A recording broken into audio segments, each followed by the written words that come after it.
How you going, everyone? Welcome back to the channel. Scav Centurion here, bringing you some more Escape from Tarkov 1.0. I'll kind of go on to things, but also if you want to skip to any time during the video, please use the timestamp below, and please leave a like and subscribe while you're down there. It'd be much appreciated. So I'm going to kind of talk about Escape from Tarkov 1.0. Obviously the zero jank sort of things, but I'm kind of enjoying the game again now. Kind of got me back into it. As you know, as you can see on screen, I don't really play PvP anymore. It's just due because of the oceanic region makes it difficult to find matches. I can do NA, but I choose not to because of just ping. It's just a more better. It's just a lot more. What's the word for it? It's a lot more beneficial for me to do it this way. I tend to have a bit more fun. Maybe if Oceania pops off again, maybe sometime in the future I may do it, especially the whole seasonal thing where you don't lose your character every wipe. That'll be very nice. So how I progress and do my tasking, Escape from Tarkov. Generally, when I start, like when I'm like level 1, I think now you're like level 4 now when you finish the tutorial, but like you'll be level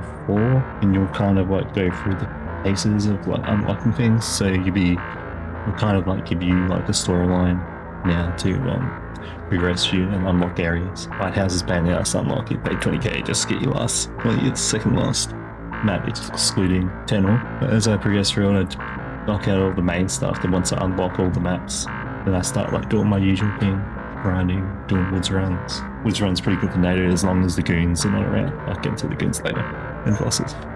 Well, you obviously start working out what I need for tasks. Like, it's pretty hard if you haven't played the game because previous wipes, it's like the past items haven't really changed between the beta and 1.0, so you just kind of like collect your task items if you know what they are. I think there are spreadsheets online people have made and wikis and stuff, and what you need for all your tasks to knock them out. Obviously it may be outdated depending on the new tasks, so I'm unsure of that, how that's handled. But as you go through to go to task items, level up, you ideally want to try and aim for your first milestone is to get your character to level 2 and a rep across the board as quick as you can. Obviously, you don't cat. Obviously, when you progress through it, just progress through everything as well. Sorry, I got distracted by the cat being spads. It's the right nibble. So you obviously do that, start making money. You kind of do want to make as much money as you can, as possibly can. Also, you figure out what's high value items. So go filter search on all your items, figure out what's high value, and just hold on to it till you get the flea, and you can make a ton of money. I made like 5 to 10 mil just hoarding stuff. Now, obviously, I'm doing a lot of high stuff, so I'm not holding on as much as I hold on a shitload of stuff again, but that's besides the point. Now, when it comes to PMCs, when you encounter PMCs, obviously PvP mileage vary depending on the skill and how new they are. But generally in PvE, they're generally quite lethal. Be careful if you don't try not to give them a chance, because they will wreck you. They're usually pretty accurate as well. They fight very similar to the Raiders and the Rogues, if you've ever fight for them. So they're just like super scavs, essentially. Super scavs with military gear instead of scav gear. But they also are, the AI is a lot more believable now these days. Actually, they get shot, they'll take cover, they'll hide, they'll wait in corners, they'll wait at extractions. Kind of doing a lot of player behavior. Wouldn't surprise me that BSG has used the online to make data profiles for the AI as well. Make it more believable. Wouldn't imagine I would do that, honestly. Because obviously it's in the game, they're not selling data, they're just using it to improve the game. The bosses is something I've got to get into, because when you're fighting bosses, you want to be very careful with how you approach them. Some of the bosses are quite straightforward, like Rishala, Sanatar. Yeah, Sanatar can be a bit of a pain because he's got this little lasery aim of his ASVAL and his SKSs, so he'll laser you. Sternum has no armor, he's very similar, but the Sternum will have a bit of an effect where he hides a lot. So yeah, so when you're tasking, there's some bosses, but I think there's a lot. I think there's like 13 bosses or something, like 13 bosses in the game. Besides that, like you'd be traveling through the map, and like if you're doing tasks and you start getting up to like, you're trying to avoid them if you've got no choice. So always be ready to throw down with the bosses, even if you're not equipped to fight them. Always a good thing to do is leg them. Full aim. So when you're fighting a majority of the bosses, if you fight like the killer and the killer, you don't aim center mass if you haven't got high pan ammo. You're not really running your super high pan ammo most of the time, so you would want to aim like shoulders, throat.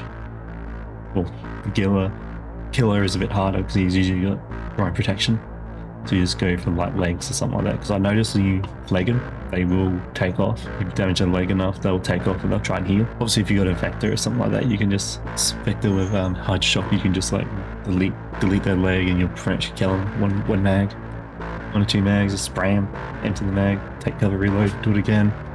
You'll pretty much kill killer. Yes, obviously another boss you want to try and avoid is the Tarkov goon tracker websites. It's good to have, so you can have that running, so you can figure out where they are. Tarkov, because they can be very difficult when you're doing loot runs, or if you're doing a very particular task in that area, like you need to go to Fortress, Skelly, some of those areas in customs.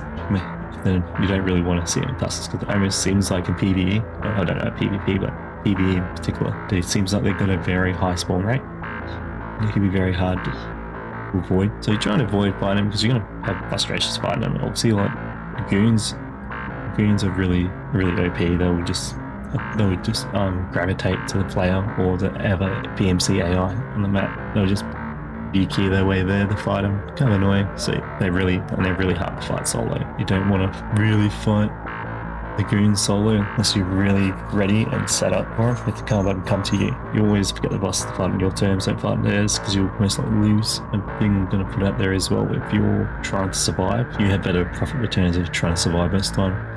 Your safe container only can hold so much unless you've got a sit case and a dot case.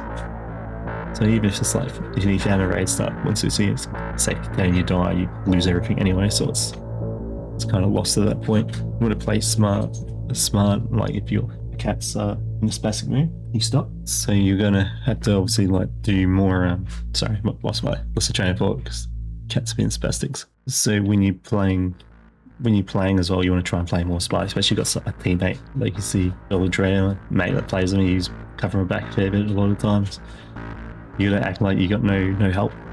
So if you all get shot at, you don't try and go defensive and look for him. You run, relocate. You'll get shot at. If you get hit and you think you're at risk of dying, you just dip, fight to live another day. You don't always win every engagement. You shouldn't look for every engagement as well, unless you're doing very particular like PMC kill tasks or Scav skill kill tasks. Yeah.